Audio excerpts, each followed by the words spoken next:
de nosso Senhor Jesus Cristo. Amém. Aos 31 de janeiro, nos anos de 1888, São João Bosco, confessor. Decreto Pontifício. No decorrer do século XIX, quando por toda a parte chegavam à maturação os venenosos frutos da destruição da sociedade cristã, cujos germes haviam sido tão largamente disseminados pelo século anterior, a Igreja, principalmente na Itália, viu-se à mercê de muitas procelas contra si levantadas nesses tristes tempos pela maldade dos homens. Contemporaneamente, porém, a misericórdia divina enviou para auxílio da sua Igreja válidos campeões para que evitassem a extrema ruína e conservasse entre o Cultivou em grau supremo a humildade, tornou-se insigne no espírito de oração, tendo, no meio das dificuldades daqueles tempos, surgiram entre nós homens de ilibadíssima santidade, e mercê de sua prodigiosa atividade, nenhum assalto dos inimigos logrou desmantelar as muralhas de Israel. Sobressai entre os demais, por elevação de espírito e grandeza de obras, o bem-aventurado São João Bosco, que no tristíssimo evoluir dos tempos se constitui durante o século retrasado, com marco milionário, apontando aos povos o caminho da salvação. Porquanto Deus o suscitou para a justiça, segundo a expressão de Isaías, e dirigiu todos os seus passos. E, na verdade, o bem-aventurado São João Bosco, por virtude do Espírito Santo, resplandeceu diante de nós como modelo de sacerdote, feito segundo o coração de Deus, como educador inigualável da juventude, como fundadora de novas famílias religiosas e como propagadora da fé.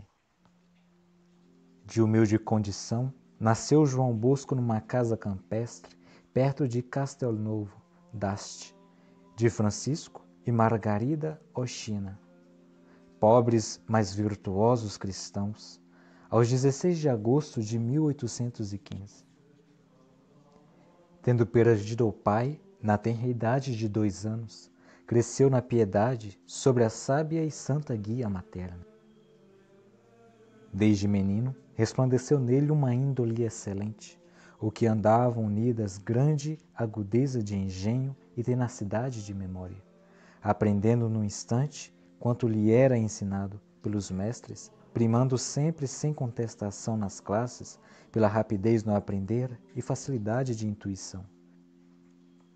Depois de alguns anos de áspera e laboriosa pobreza, que lhe rebusteceu a fibra, preparando-o para as mais árduas provas, com que o consentimento da mãe e recomendação do bem-aventurado José Cafasso, entrou para o seminário de Chieri, onde, por espaço de 6 anos, se dedicou com ótimo aproveitamento aos estudos.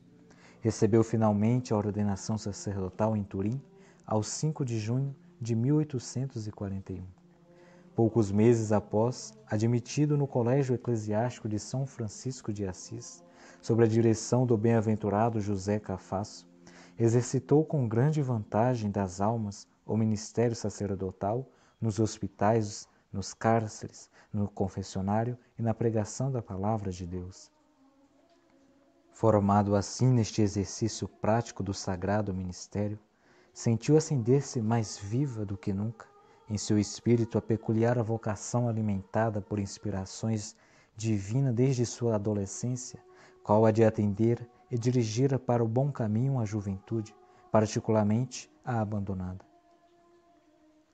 Sua perspicácia havia já intuído de quanta utilidade devesse ser este meio para preservar a sociedade da ruína a que estava ameaçada, e para a atuação do tal desígnio dirigiu os esforços do seu nobre coração com tão felizes resultados que entre os educadores cristãos contemporâneos figura ele indubitavelmente em primeiro lugar.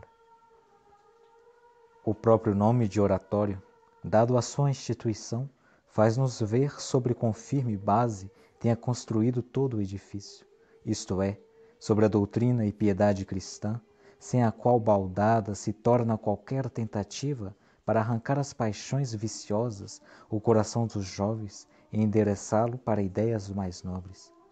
Nisto, porém, usava ele tanta doçura que os jovens quase que espontaneamente sorviam e amavam a piedade, não já constrangidos, mas por verdadeira convicção, e uma vez ganho seu afeto, levá-los-ia sem dificuldade para o bem.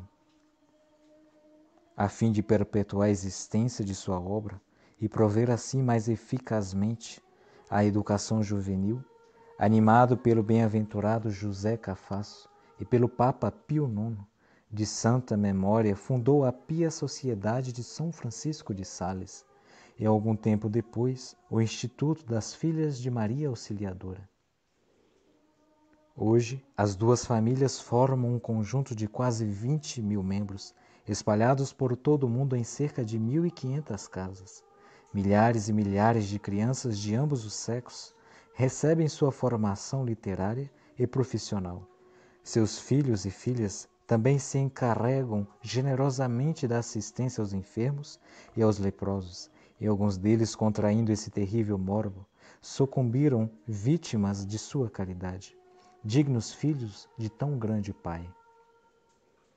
Nem deve passar despercebida a instituição dos cooperadores, isto é, uma associação de fiéis, em sua maioria leigos, que, animados do mesmo espírito da sociedade salesiana, e como essa, dispostos a qualquer obra de caridade, têm por escorpo prestar segundo as circunstâncias válido auxílio aos párocos, aos bispos e ao mesmo sumo pontífice. Primeiro e notável ensaio da ação católica.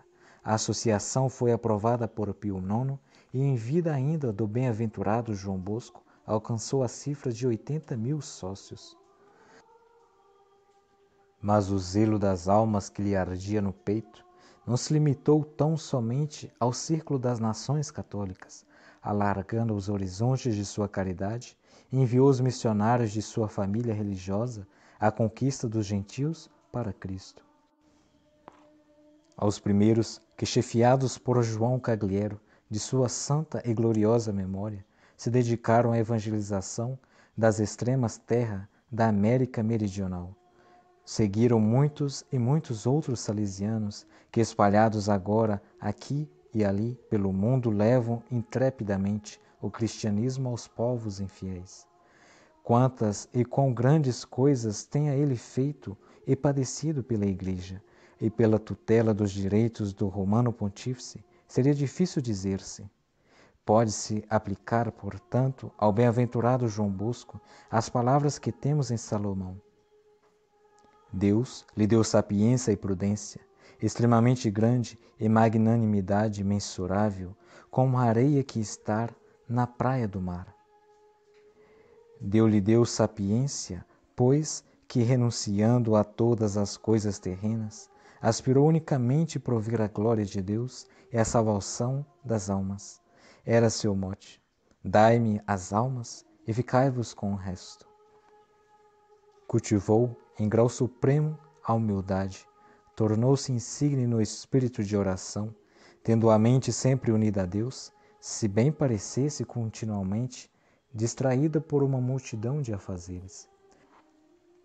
Nutria extraordinária devoção para com Maria Santíssima Auxiliadora e experimentou inefável alegria quando pôde edificar em sua honra na cidade de Turim o célebre templo, do alto de cuja cúpula campeia a Virgem Auxiliadora, mãe e rainha sobre toda a casa de Valdoco.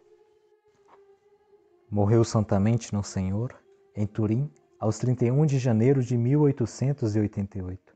Crescendo dia a dia sua fama de santidade, foram pela autoridade ordinária instaurados os processos. A causa da beatificação foi introduzida pelo Papa Pio X, de santa memória, em 1907.